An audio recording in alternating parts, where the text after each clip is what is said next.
of these high-profile cases, beginning with Bush v. Gore, I mean, it's the ultimate example, breaking down 5-4 along ideological lines. You think it's ideological? In fact, there are 50% are unanimous. Yes. And those, I'm well, talking not about, the 20%. I'm talking about the I know that you high-profile only cases. want to talk about the ones, the 20% that are 5-4. Supreme Court Justice Stephen Breyer back in 2015. Let's bring in the Powerhouse Roundtable, ABC News political director Rick Klein, former Democratic Senator Heidi Heitkamp of North Dakota, and former Trump Justice Department spokesperson Sarah Isgur, and Juana Summers, co-host of All Things Considered on NPR. You heard Justice Breyer admonishing me for suggesting the court was divided back in 2015. But Sarah, in fact, this court, despite these explosively divisive decisions at the end, was actually had more cross-ideological decisions now than they did back then. Absolutely. And in fact, you see a lot of even those biggest cases, the most divisive cases, they were pretty split. I mean, we're paying a lot of attention to the affirmative action case, to 303 Creative, that religious compelled speech case. But you think about the Voting Rights Act case, about the immigration case, where the Biden administration got a green light to pursue their immigration priorities. And actually, I think it's more accurate to think of this as a 3-3-3 court, not just 6-3. You've got Kavanaugh, Roberts, and Amy Coney Barrett in the middle there, really as those swing votes on a lot of these biggest cases. It was noticeable that in the breakdown on how these cases decided that you saw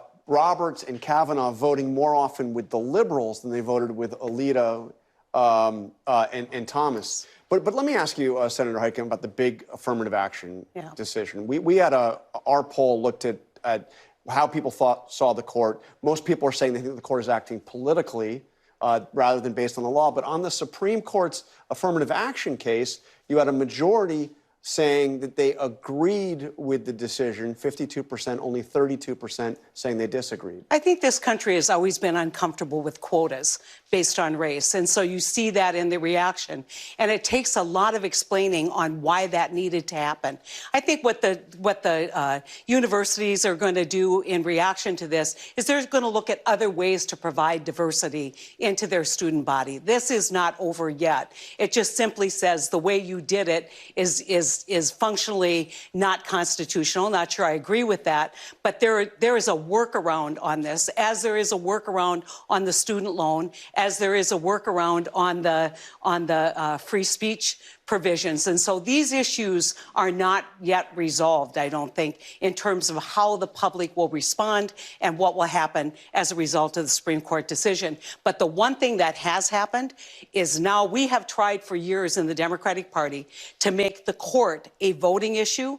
After the reversal of Roe v. Wade, and now with these decisions, court will be a voting issue come the presidential election and the Senate elections of 2020. And I want to get to that in a second, but Juana, you saw me try to get an answer out of Mike Pence about whether or not it would be a concern if this resulted in less diversity, less racial diversity in our campuses as a result of the decision. Because the polling is, and not that these decisions should be decided by polling, but the polling is fascinating because you have a majority saying they don't want race-based affirmative action, but you have an even larger majority saying that it is important to have racial diversity on college campuses. That's right, and I think that's why this creates such an uncertain landscape for the nation's colleges and universities, who I do think will continue their goal of trying to create entering freshman classes that are diverse at the undergraduate level to ensure that that happens. But I think there's a lot of question as to how they're going to be able to do that. And if you take that in tandem with the student debt ruling and look at the nation's debt borrowers and what that population looks like,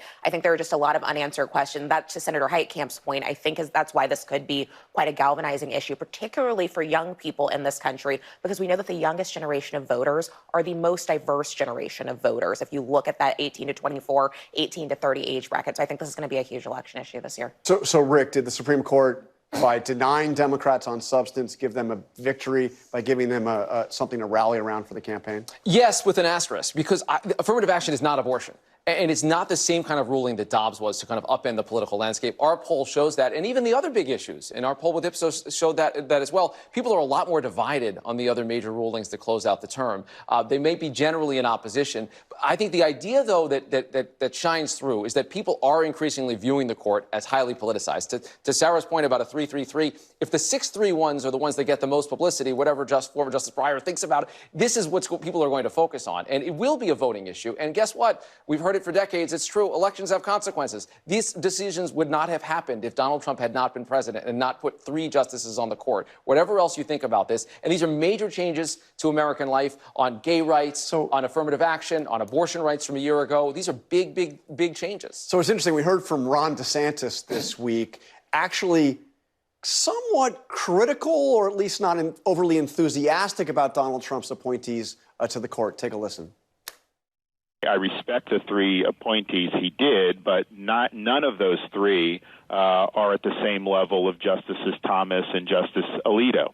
I think they are the gold standard, and so my justices will be along the lines of a Sam Alito and a Clarence Thomas. DeSantis was also trying to hit Trump for at one point saying he didn't mind affirmative action. But is that going to work in a Republican primary? Well, it's interesting we talk about the politics of this because for the last 2 decades, the Supreme Court as a political issue has been more helpful on the right. Democrats really haven't voted as Supreme Court voters like we've seen from the Republican side. So certainly Ron DeSantis is trying to see if he can get those Supreme Court voters to give him that second look instead of Donald Trump. Justice Gorsuch had an opinion that annoyed conservatives last term on Bostock. This was discrimination on LGBT issues. And then you have Barrett and Kavanaugh as those swing voters this time. But I think we've yet to see whether Democrats can actually become those Supreme Court voters, whether there's a block there for that, or if it's just the underlying issue, which they've already had. What's your sense, Warren? I think that's right. I think that this is an argument that the right has largely won, but I think maybe they don't become Supreme Court voters, but I think that at the heart here, we're seeing a court that has the potential to fundamentally reshape the America that we're living in for the next 20, 30 years because these are lifetime appointments. And I think when I talk to rank and file Democrats, and I'm talking about Democratic voters here, I think there's a concern about what comes next given the age of this court, given these 3 new appointments. So I think they're tuned into it, but it's just not clear yet whether or not they'll be able to make it as salient as the right has. And they've been winning this one for years. Okay, so I want to get to Kevin McCarthy because this was quite a week for the Speaker of the House. He, early in the week, gave an interview with CNBC saying that he wasn't sure if Donald Trump is the strongest candidate, presidential candidate for Republicans. And then the blowback was immediate. He took it back. Suddenly, Trump is stronger than he's ever been. I mean, Rick, how much more damage control does the Speaker have to continue to do? The classic Washington gaffe when he accidentally tells the truth, right? And he got to a fundamental truth, but then he had to walk it back because he would not be Speaker. And the walk back was on Breitbart, of all places. The Speaker, he would not be Speaker today if it were not for Donald Trump's support, and he won't be Speaker tomorrow if he lost Donald Trump's support, and he knows that. And what's interesting to me is that it's not just about rhetoric. There's actual things that are happening in the House of Representatives, the call for impeachments that are happening right now actively on Capitol Hill that McCarthy himself says he might entertain around Merrick Garland, around the Justice Department. These are things that actually could happen with him as Speaker of the House. It's not just what he says about Donald Trump. It's how he acts in support of Donald Trump that could see this play out. If there's any doubt that the Republican Party was the party of Trump, he resolved it.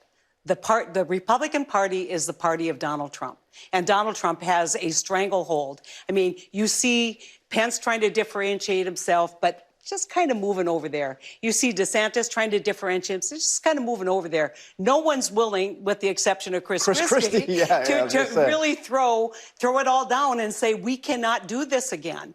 And so this is a huge problem for the Republican Party. As long as they're defined as a party of Trump, they're not going to be a winning party. But I think there's also something else going on. It's very difficult for people like Kevin McCarthy to placate, to appease Trump and his supporters. I want to play you something that we saw just over the weekend in South Carolina. Lindsey Graham getting introduced at a Trump event. Take a look at this. Thank y'all.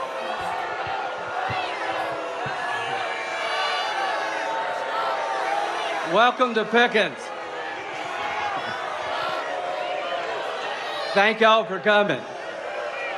Continued to get booed by that Trump crowd. And Lindsey Graham is somebody who, like Kevin McCarthy, has one view perhaps in private and another view in public about Donald Trump, or at least his views have dramatically changed depending on circumstances. But he was one of the first people to endorse Trump's latest presidential campaign. He's done everything he can to appease Trump, and yet he's still getting booed, energetically booed at a Trump rally. This is a little bit of what Ron DeSantis has at least been tiptoeing towards on the Republicans needing to reject the culture of losing. There is something about the Republican Party that has really embraced the idea that losing is a sign of purity, that like somehow losing makes it clear that like you're winning the fight philosophically or something. And it's actually what I think the Kevin McCarthy thing is so damaging, because the real opening that these 2024 alternatives to Donald Trump have in the Republican Party is that Donald Trump can't win in a general election. If they can't convince Trump voters of that, they've got no hope. And so when Kevin McCarthy tiptoed towards that line of like, well, maybe someone else would be better at winning, and that was so rejected immediately by Trump's base, that's a bad sign for people who are trying to win the Republican nomination who aren't named Donald Trump. So, Wanda, they're not tired of winning yet.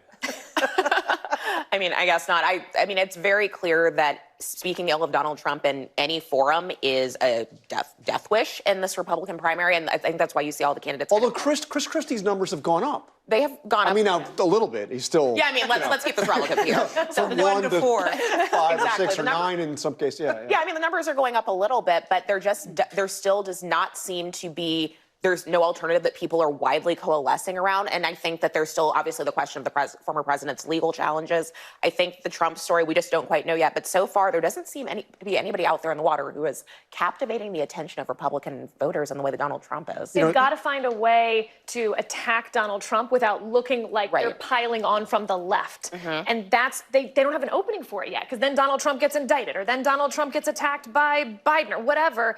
Anytime you then pile on that, you're part of the bad guys. And every day we're talking about Donald Trump is a good day for the Democratic That's exactly right. Rick, I think that Sarah's point about a lot of Republicans seeing losing as a sign of purity is fascinating, because it's not really new. You remember Jim DeMint, who was once the far right in the Senate, saying he would rather have 30 Marco Rubios in the Senate, 30 real conservatives, than a 60-seat majority with moderates.